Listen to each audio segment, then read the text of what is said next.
when I started my first company when I was 14, I never really thought of it as a company.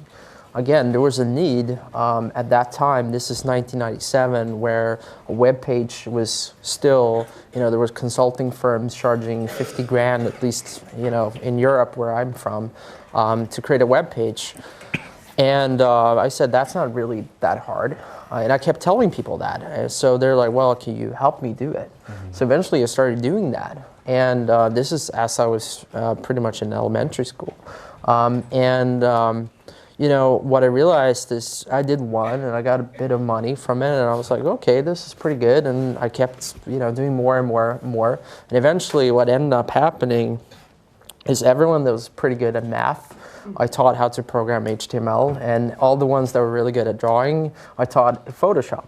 So we ended up having, the whole class pretty much producing work, after school hours. And building web pages for people, and that was my first company.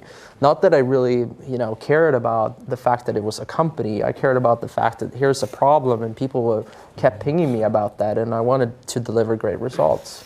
So that's kind of how it started. So, my definition of an entrepreneur is someone that has an itch for a problem, and that, you're annoyed enough by that problem to actually go out and seek a solution for it.